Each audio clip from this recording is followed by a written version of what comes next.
Oh, wow.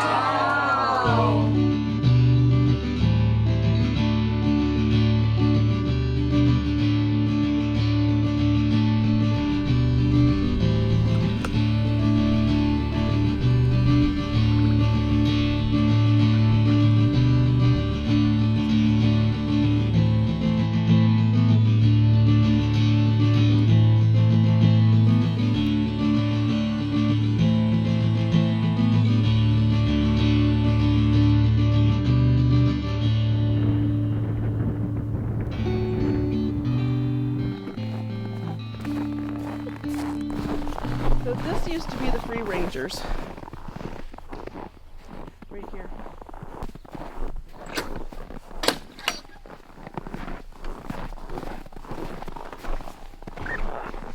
Here's the coop. Handmade by Dickie. That's everybody. We came out here and I decided that I wanted some chickens for the fresh eggs to go along with my garden, and so we got 5, and then it just sort of snowballed to, they're like peanuts, you can't just have 5, you have to have 45.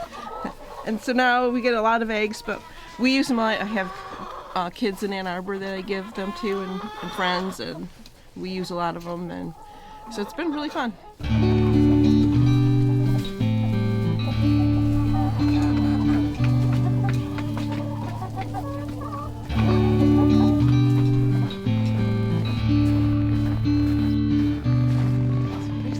Usually the chicks, if we get chicks or turkeys, we get them in the spring, and That's in March too. in March. They start out, they're very little, they when they're born, they eat their own placenta, so they have enough nourishment and liquid in their system so that they can survive for probably 3 days, 2 or 3 days without any water or without any food. That's why they can send them. So if you go to, say, the Cackle Hatchery in Missouri, they will send you 15 chicks in a box, and they'll show up and they'll call you when they're set, and they'll show up at the Manchester Post Office, and Manchester Post Office will call you. You'll go down and get them, and you put them in the nursery, so to speak. Are they all males, females? No, there's some of each.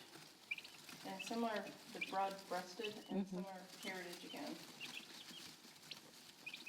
You kind of see that little brown one with the white face, that's a heritage. Okay.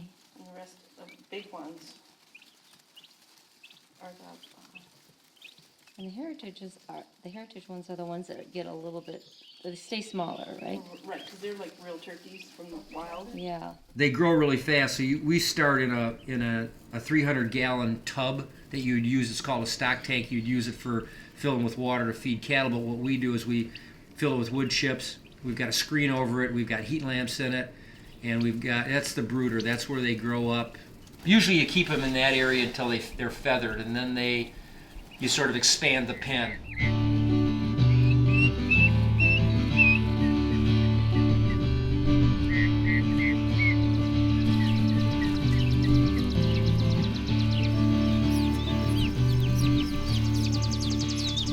Figure out how to open this.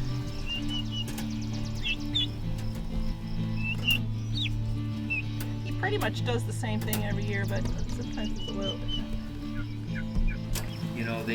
I've got like a run that is out on the property. You put them into the run so they can run back and forth, and in a week or 2 that gets to be too small, and so then you put them into the pen where they can really start to move around and eat grass and stuff like that. So.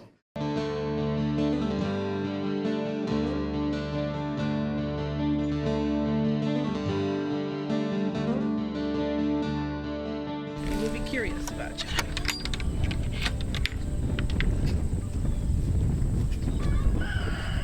You hear that puff, puff, puff? Yeah. They're warning you, and then they shake. That's how they are intimidating you.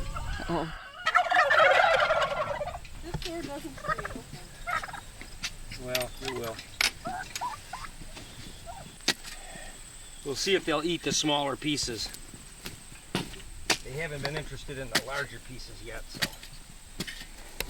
we'll see. they'll look a little different, you know. Now it's going to be different food for them. It's not some big orange thing. It's a bunch of little orange things that might look better. You know, watch them how they won't go right at it. They just sort of say, "What the hell? What the hell is that? Oh my God, an alien being."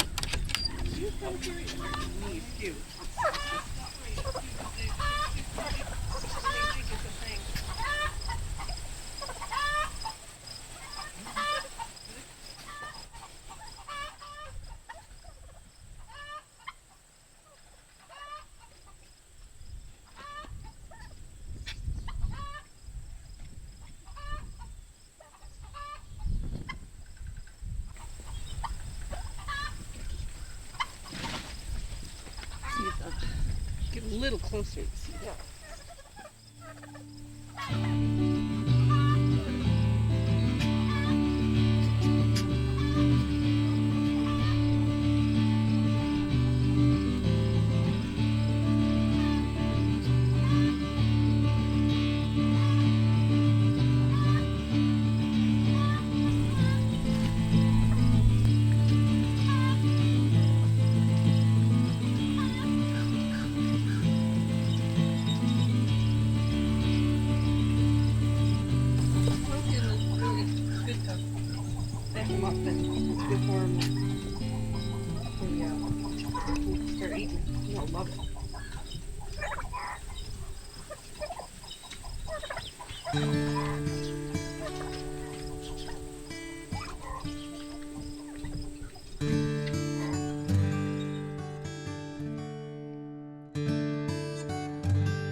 I don't really feel bad about it. I think it's their purpose, you know, and we try to give them as good a life as possible while they're on Earth, and then I try to be as gentle and as swift as I can when I kill them, so that they don't feel anything. Today I've only got 2 left. We've got a male and a female bourbon red, and the heritage birds are like the birds in the wild. They're very, very fast. They fly. They are not going to sit still for me to come in and just grab them and take them away. We're going to use this Cabela's fishing net to catch the heritage birds, because like I explained before, they're very, very fast and they don't want to be caught. So in order to do it, you got to have this. So anyways, basically I found that if I get them into this corner here, it's a little bit easier to get them. A couple of them have flown, and I've had to actually net them out of the air to get them down to the ground. I try not to hurt them.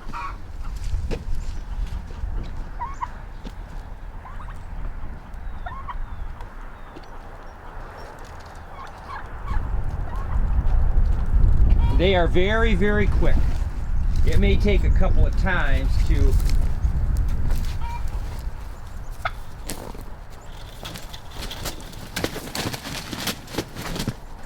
get them out and get them upside down. It has a relaxing effect on chickens and turkeys. They sort of, you know, you've taken their locomotion out from underneath them, and so they don't like this, but this calms them. One thing that intrigues me about these turkeys and any kind of bird, they create warmth for themselves by expanding their feathers and creating a space around their body. And each one of those feathers, if you can think of it, is attached to the skin and has a quill, and their nervous system is able to expand and make these feathers move in any direction that they want. They can fly. I don't know if you caught it on camera, but in order to send an alarm or a warning, the males especially will fill themselves out. And how in the world does that happen? How does every little feather on their body respond to some signal in their brain? And that's one of the amazing things about it. All these feathers are in the skin and they're being controlled by that turkey's brain. That's a pretty smart thing. So I guess one for the turkeys. So what I'm going to do now is lay the bird down, get my gloves off. I have a piece of paracord that I use to truss the bird up, and basically done it enough times so I know just about how much I've got to have to get over the post. I pick the bird up, I try to guide it. They don't want to come out through the bottom of the killing cone, and so I try to get their head to come down through, and then I fix them in place. I can't be inside the bird's brain, but do they really know what's going on? I think they know that they're upset and that they don't really understand this.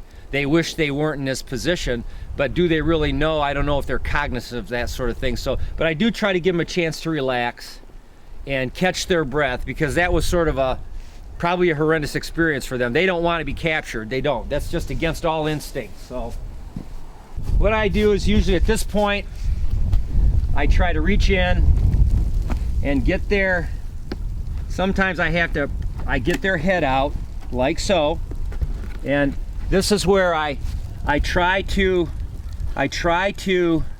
you know, calm the bird a little bit, you know, just caress them. The smaller ones I can get up on their necks and get their feathers, and you know, this is the point where I say my little, well, Lori teases me and says it's my turkey prayer, but I basically thank God for this bird, the brilliance of it, the miracle of it, the sustenance that it's providing for people.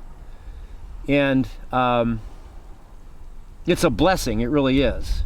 This particular part of it is not, it's sort of, you know, a necessary part.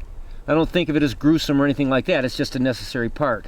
As a matter of fact, the killing that we do here, in the Quran and I think in the Torah, I don't know what they call it in the Jewish faith, but halal is what the Muslims would call this particular type of slaughter, where you cut the carotid artery and the windpipe cleanly and swiftly, and they want the bird to be alive and healthy, and they want the heart to be able to pump all the blood out, and that's just and a true halal meat, I guess they have prayers that they say, or they recite verses of the Quran as they do the slaughter, which I obviously don't know. I'm not a Muslim, but I've seen online and I've heard it said that this is what they do to make the bird kosher, or, you know, permissible, I guess is what halal means in Arabic.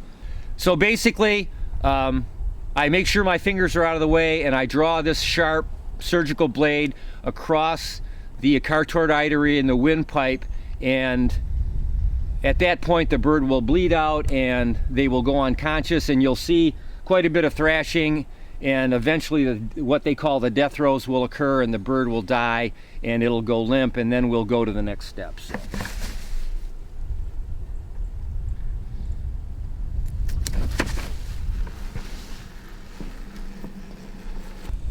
People will say to me, how can you do that? And I say, you know, I ask myself the same question, but if you're a meat eater, which hundreds of millions of people are, somewhere, somehow, somebody is doing this, because it starts as an animal, on hoof or feathered an animal, or a hoofed animal, and somebody has to butcher it and clean it and prepare it and package it and sell it to you. So I think bird is gone. That's good enough. So I usually take the thermometer out of the pot so the bird doesn't submerge it in the water. Come out here and grab them, bring them over, and stick them down in. Get all those legs in there and Stir them around a little bit. Make sure the feathers get all covered.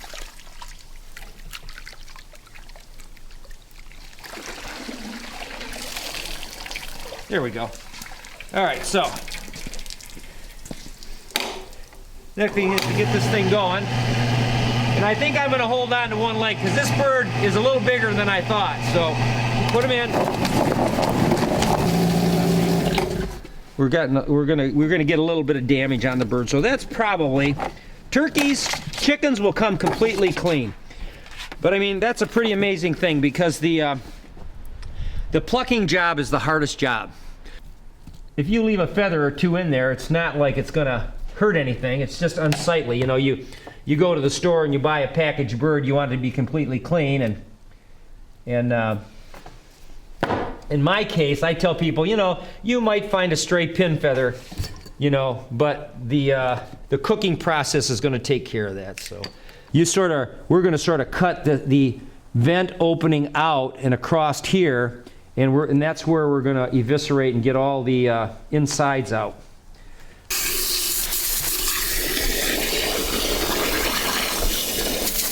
So what I do is I also, you know, hose the thing down, and any little bit that's on there that I can hose off, I will. And then I take it over here. This is ice cold water. And I just drop it in there. And what this does, it cleanses the skin and it cools the meat down. And I leave it in there while I'm doing the next bird. And then, you know, when I get them both done and they've been in, say, the tank for an hour, they come out, I rinse them one more time, and then I take them in and let them dry in a couple of clean bath towels in there, and then we wrap them up and package them. So, anyway, that's how it's done. Should we clap? Yeah. Oh.